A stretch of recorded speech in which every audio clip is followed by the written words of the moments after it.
స్వచ్ఛత అంటే నందిని. నందిని పాలు మరియు పెరుగు.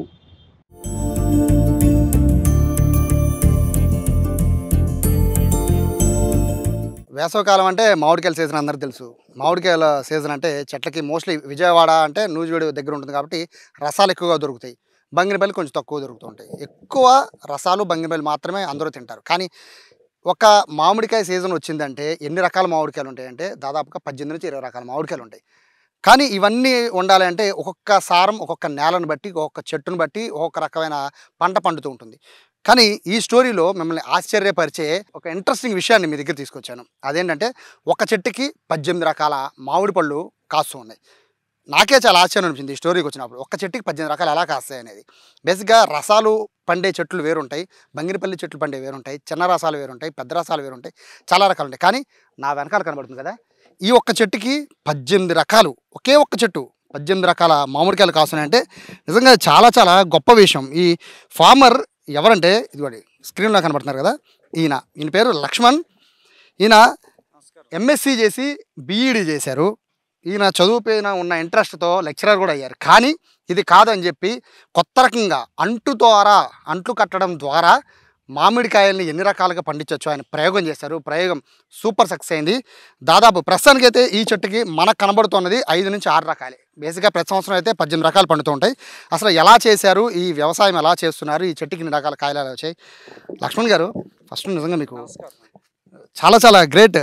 ఇప్పుడు దీని గురించి చెప్పే ముందు ఇక్కడ ఈ చెట్టుకి ఏవే కాయలు ఉన్నాయో చెప్పండి, చూపించండి. ప్రజెంట్ ఈ చెట్టుకి ఇవి చెరుకు రసాలండి.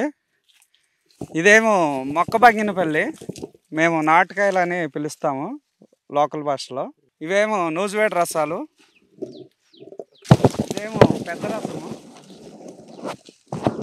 ఇది బంగినపల్లి. ప్రజెంట్ ఈ చెట్టుకి 5 రకాలు కాసినాయండి. మొత్తం ఈ చెట్టు ఒక సంవత్సరం వయసు ఉన్నప్పుడు 18 రకాలు కొమ్మలు మా లోకల్ ఏరియాలో అవైలబుల్గా ఉన్నటువంటి 18 రకాల కొమ్మలు తెచ్చి దీనికి గ్రాఫ్టింగ్ చేసాము. అప్పుడు ఒక ఇంట్రెస్టింగ్గా చేసాము, అసలు ఒక చెట్టుకి ఇన్ని రకాలు కాపించగలమా లేదా అని. అంటుకట్టిన 2వ సంవత్సరం లైట్గా కొన్ని రకాలు వచ్చినాయి. 3వ సంవత్సరం అన్ని రకాలు రావటం ప్రారంభించినాయి. నాకు చాలా సంతోషం అనిపించింది. అలా ఒక చెట్టుకి ఇన్ని రకాల కాయలు కాస్తాయి అనేది నేను ప్రయోగంగా చేసి నేను అసలు మామూలు కట్టాను అసలు ఎలా ఉంటుందని. 3వ సంవత్సరం నాకు మంచి ఫలితాన్ని ఇచ్చింది. నాకు చాలా సంతోషం అనిపించింది. బేసిక్‌గా మాకు తెలిసి ఒక్క చెట్టుకి ఆ సారాన్ని బట్టి ఒక కాయ అంటే ఒక రకమైన కాయ కాస్తుందని తెలుసు. మీరు అంటే ఈ ప్రయోగం చేయకముందు మీకు ఐడియా ఉందా ఇన్ని రకాలు కాస్తాయని? నేను ఎంఎస్సి బీఈడీ చేశానండి. నాకుండా సైన్స్ నాలెడ్జ్తో ఏం చేశానంటే ఈ ప్లాంట్స్ గురించి చదువుకొని ఇక్కడ జనరల్గా ఇప్పుడు ఈ ఆకు ఉందనుకోండి, ఇది ఫోటోసింథసిస్ ద్వారా ఆహారాన్ని తయారు చేసుకొని చెట్టుకి, కాండానికి, వేర్లకి, ఫ్రూట్స్కి అందించుతుంది. ఇప్పుడు చెట్టుకి యొక్క కాయలు ఇప్పుడు చెట్టుకి మనకి కాసే కాయ దీనిలో తయారయ్యే ఆహారం దాన్ని బట్టి దాని టేస్ట్ మారిద్ది. అంతేగాని మొదల దగ్గర మనం ఇచ్చేటటువంటి మాన్యూర్స్ వల్ల కానీ వీటి వల్ల ఏమీ చేంజ్ అవ్వదు. మెయిన్ చెట్టు ఆకు ఏ ఆకు ఉంటుందో ఆ రకం కాయ కాస్తుంది. ఇప్పుడు రసం కొమ్మ అంటు కట్టామనుకోండి పులుపు కాయలే కాస్తాయి. మామిడికాయ కట్టామనుకోండి తీపి గుండె కాయలే కాస్తాయి.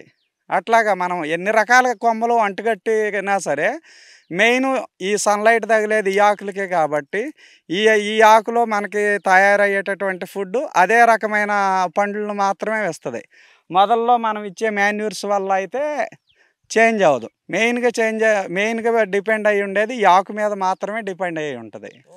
మెయిన్ సైన్స్, ఆ సైన్స్ని బేస్ చేసుకొని నేను ఈ చెట్టుకి ఒక ఇంట్రెస్టింగ్గా అది తెలుసుకున్న తర్వాత ఈ 18 రకాలు గ్రాఫ్టింగ్ చేశాను. అసలు ఎలా 18 రకాలు అంటే ఏమేమి కాయలు వస్తాయి? మాకు లోకల్గా ఉండే అవైలబిలిటీలో నూజివేడు రసాలు, పెద్ద రసాలు, బంగినపల్లి, తోతాపురి, చెరుకు రసం, ఇమాం పసందు, కొబ్బరి మామిడి, నీలం, దశేరి, కేసరి, పండూరు మామిడి, ఇంకా నాటు రకాలు కొన్ని ఉన్నాయండి.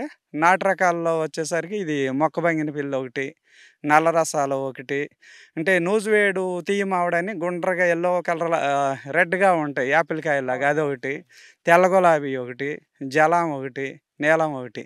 ఈ రకాలని మా ఏరియాలో అవైలబుల్‌గా ఉన్నాయి. నేను అన్ని తోటల్లో సేకరించి ఈ చెట్టు సంవత్సరం వయసు ఉన్నప్పుడు కట్టామండి. ఇప్పుడు దీని వయసు 3 ఏళ్ళు. ఈ చెట్టు వయసు 8 సంవత్సరాలండి. ఆ! ఈ చెట్టుకి 1 సంవత్సరం వయసు ఉన్నప్పుడు కట్టాను దీనికి. ఎన్ని సార్లు పూతొచ్చింది అట్లా? 18 రకాలు ఎన్ని సార్లు వచ్చింది పూత? మొదటి సంవత్సరం ఆ చెట్టు గ్రో అవ్వటానికి సరిపోయిందండి. రెండో సంవత్సరం కట్టిన మూడో సంవత్సరం నుంచి నేను ఒక 12 రకాల దాకా రావటం గమనించాను. 12, 15 రకాల దాకా. 18 అయితే పూర్తిగా రాలేదులెండి. 12-15 రకాల దాకా వచ్చినియి. ఈ సంవత్సరం వాతావరణ పరిస్థితులు అనుకూలించగా చాలామంది రైతులు మామిడి పంట నష్టపోయి ఉండారు. అయినా సరే ఈ చెట్టులో మనకి 5 రకాలైతే వచ్చినియి ప్రెజెంట్. బంగినపల్లి, చెరుకు రసం, చిన్న రసం, పెద్ద రసం, మొక్క బంగినపల్లి. ఈ రకాలైతే ప్రెజెంటు వచ్చినియి. నాకు చాలా సంతోషంగా ఉంది. అసలు మామూలుగా ఇప్పుడున్నటువంటి వాతావరణ పరిస్థితుల్లో రైతులకి కాయలనేదే కాయకుండా పోయినా, మనకి ఈ 18 రకాల చెట్లు కనీసం 5 రకాలు కాసినియి. అంటే ఈ ఏరియా ఆగిరిపల్లి అంటేనే రసాలు, అవునండి. మామిడికాయలకి ఫేమస్. అవును. మీరు ఈ ప్రయోగం చేశాక మీ ఫ్రెండ్స్ గానీ, తోటి రైతులు గానీ వాళ్ళందరూ ఏమన్నారు? నేను ఈ ప్రయోగం చేసినప్పుడు 2018లోనే అప్పుడు మన జిల్లాకి కలెక్టర్ గారు, లక్ష్మీకాంతం గారు ఉండేవాళ్ళు. ఆ సార్ గారే వచ్చి విజిట్ చేశారు. దీని గురించి తెలుసుకొని చాలా బాగా అప్రిషియేట్ చేశారు. ఆ సమయంలో చాలామంది రైతులు ఈ ఫీల్డ్ విజిట్ చేయటం జరిగింది. అప్పటి నుంచి నన్ను ఒక ఆదర్శంగా తీసుకొని చాలామంది రైతులు మా గ్రామంలో ప్రకృతి వ్యవసాయం చేయడానికి ముందుకొచ్చారనమాట. నాకు చాలా సంతోషకరంగా ఉంది. అంటూ గురించి చెప్పారు కదా! ఆ! ఇప్పుడు ఇది మీరు చేసిన సేంద్రీయ వ్యవసాయం, ఇప్పుడు ప్రకృతి వ్యవసాయం అంటున్నారు కదా! అంటే ఎట్లా మీరు పిచికారీ చేయడం గానీ, దాన్ని ఇట్లా ముందు పురుగులు పట్టకుండా ఉండడం గానీ, ఇవి చాలా జాగ్రత్త చూడాలి. కేవలం పెంచడం ముఖ్యం కాదు. వాళ్ళు మెయింటైన్ చేయడం ముఖ్యం కదా! ఎలా చేసేవారు? ఇది ఏం చేస్తామంటే మేము తొలకరి సీజన్‌లో మామిడికాయల సీజన్ అయిపోయిన తర్వాత జూన్ నెలలో ఏం చేస్తామంటే నవధాన్యాలు జిమ్ముకుంటా ఉంటాం. పచ్చి రొట్ట ఎరువులు పొలంలో. అలా చిమ్ముకొని బాగా అవి హైట్ అయిన తర్వాత 45 డేస్, 50 డేస్‌కి బాగా హైట్ వస్తాయి.